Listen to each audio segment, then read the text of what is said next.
Hello everyone. You are listening to this audiobook on channel Voice for Purpose by NSS IIT Bombay.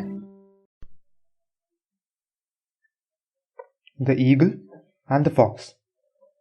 An eagle and a fox formed an intimate friendship and decided to live near each other.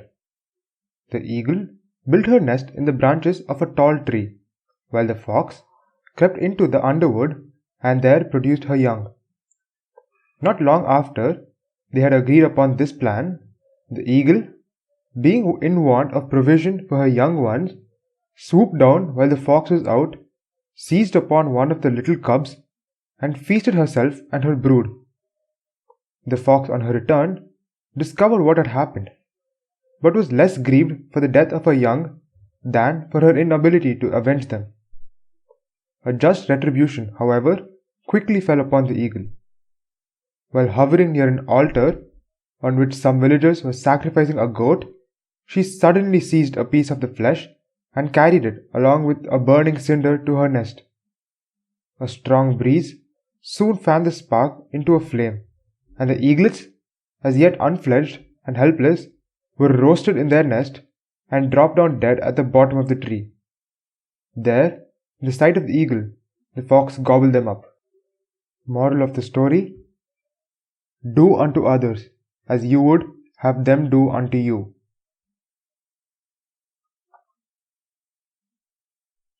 The Eagle, the Cat, and the Wild Sow. An eagle made her nest at the top of a lofty oak. A cat, having found a convenient hole, moved into the middle of the trunk.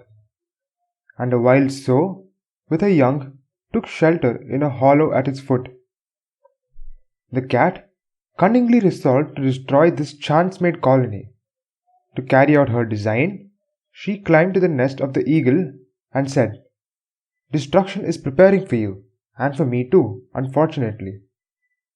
The wild sow, whom you see daily digging up the earth, wishes to uproot the oak, so she may on its fall seize our families as food for her young.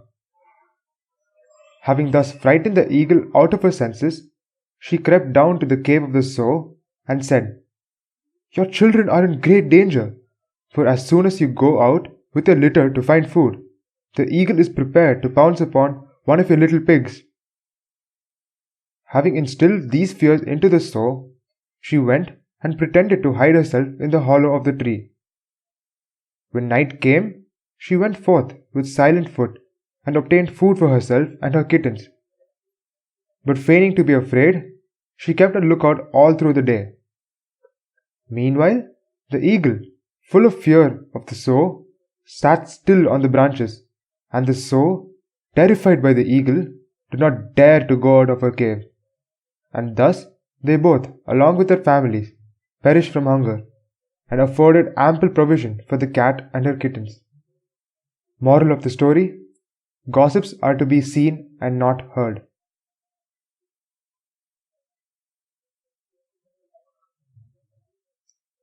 The Flies and the Honey Pot.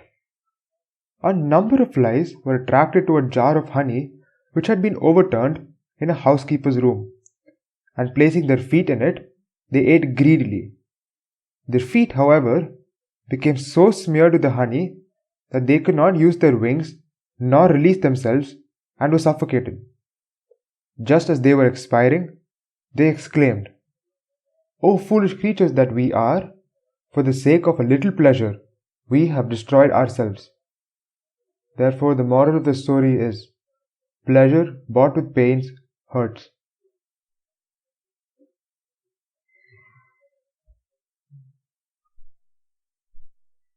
The Fox and the Hedgehog. A fox swimming across a rapid river was carried by the force of the current into a very deep ravine, where he lay for a long time, very much bruised, sick, and unable to move. A swarm of hungry blood-sucking flies settled upon him. A hedgehog, passing by, saw his anguish and inquired if he should drive away the flies that were tormenting him. "By no means," replied the fox. "Pray, do not molest them." "How is this?" said the hedgehog. "Do you not want to be rid of them? "No," returned the fox, "for these little flies which you see are full of blood, and sting me but little. And if you rid me of these, which are already satiated, others more hungry will come in their place, and will drink up all the blood I have left." Moral of the story: a needy thief steals more than one who enjoys plenty.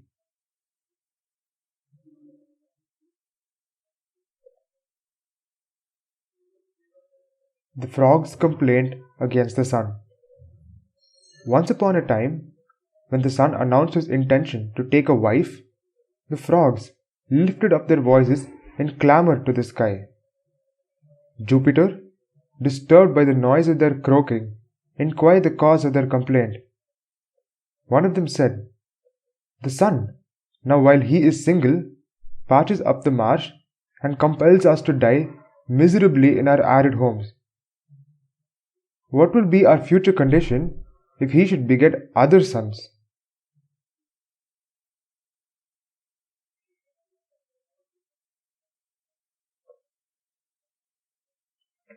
The Goatherd and the Wild Goats.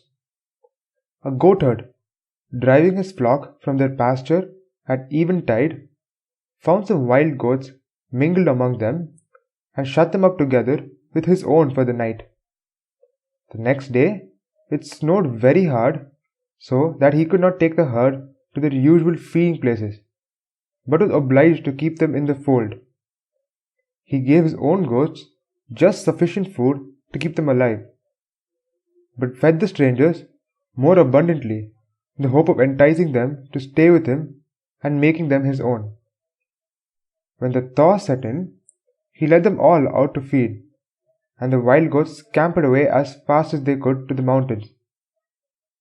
The goatherd scolded them for their ingratitude in leaving him, when during the storm he had taken more care of them than of his own herd. One of them, turning about, said to him, "That is the very reason why we are so cautious. For if you yesterday treated us better than the goats you have had so long, it is plain also that if others came after us, you would in the same manner prefer them to ourselves." Moral of the story: old friends cannot with impunity be sacrificed for new ones.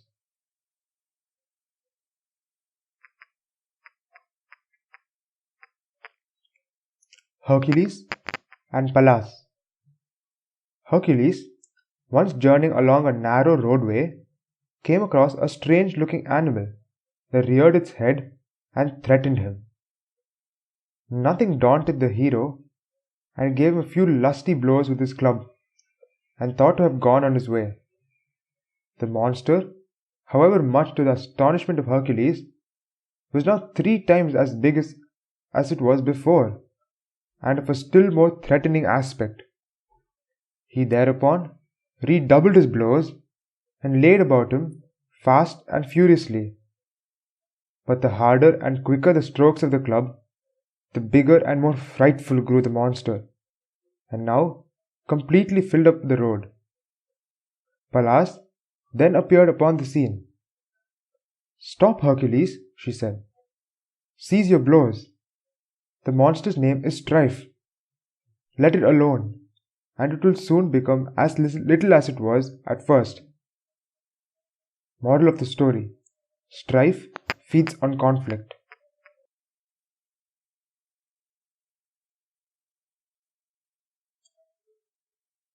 The Herdsman and the Lost Bull. A herdsman tending his flock in a forest lost a bull calf from the fold. After a long and fruitless search, he made a vow that if he could only discover the thief who had stolen the calf, he would offer a lamb in sacrifice to Hermes, Pan, and the guardian deities of the forest. Not long afterwards, as he ascended a small hillock, he saw at its foot a lion feeding on the calf. Terrified at the sight, he lifted his eyes and his hands to heaven and said, "Just now I vowed to offer a lamb to the guardian deities of the forest, if I could only find out who had robbed me. But now that I have discovered the thief, I would willingly add a full-grown bull to the calf I have lost, if I may only secure my own escape from him in safety.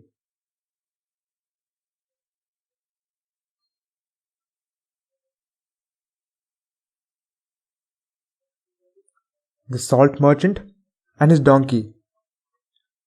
A peddler drove his donkey to the seashore to buy salt. His road home lay across a stream into which his donkey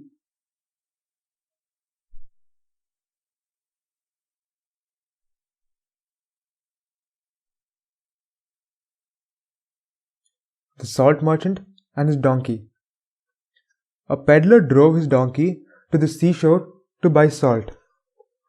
His road home lay across a stream into which his donkey, making a false step, fell by accident and rose up again with his load considerably lighter as the water melted the sack. The peddler retraced his steps and refilled his panniers with a large quantity of salt than before. When he came again to the stream, the donkey fell down on purpose in the same spot, and regaining his feet with the weight of his load much diminished, brayed triumphantly, as if he had obtained what he desired. The peddler saw through his trick and drove him for the third time to the coast, where he bought a cargo of sponges instead of salt. The donkey, again playing the fool, fell down on purpose when he reached the stream. But the sponges became swollen with water, greatly increasing his load, and thus his trick recoiled on him, for he now carried on his back a double burden.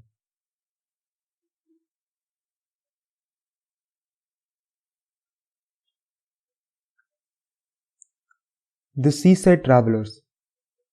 Some travelers, journeying along the seashore, climbed to the summit of a tall cliff, and looking over the sea, saw in the distance what they thought was a large ship.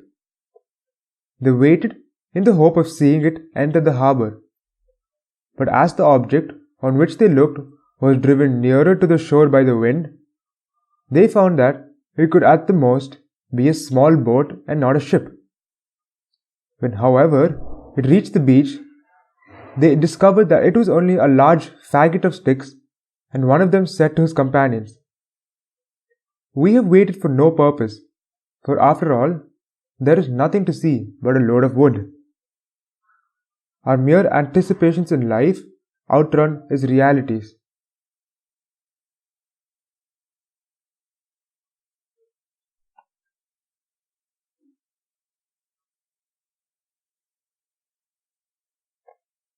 The Shipwrecked Impostor. The shipwrecked chimpanzee had been clinging for a long time to a slender spar when a dolphin came up and offered to carry him ashore. This kind proposition was immediately accepted, and as they moved along, the chip commenced to tell the fish many marvelous tales, every one of them a bundle of falsehoods. "Well, well, you are indeed an educated chap," said the dolphin in admiration. "My schooling has been sadly neglected, as I went to the sea when but a week old." Just then they entered a large bay, and the dolphin, referring to it, said, "I suppose you know Herring Roads?"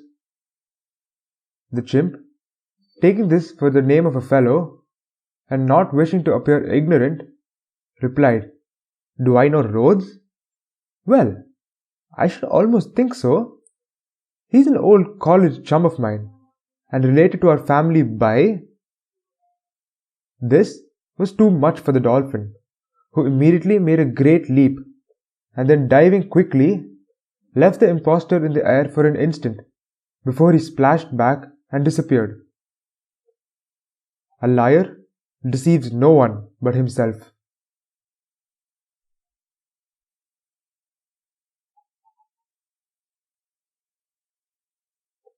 The Silkworm and the Spider. Having received an order for 20 yards of silk from Princess Lioness, the Silkworm sat down at her loom and worked away with zeal. A spider soon came around and asked to hire a web room nearby.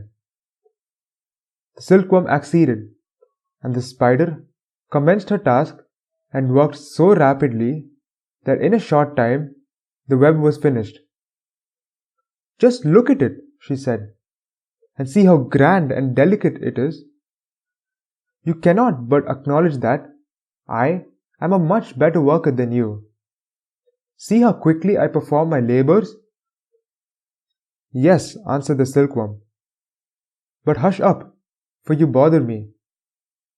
Your labors are designed only as base traps, and are destroyed whenever they are seen and brushed away as useless dirt, while mine are stored away as ornaments of royalty.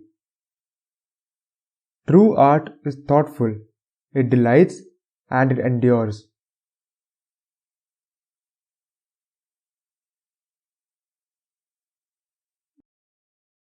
So hope you guys had fun. Please like, share and subscribe to this channel for more interesting audiobooks.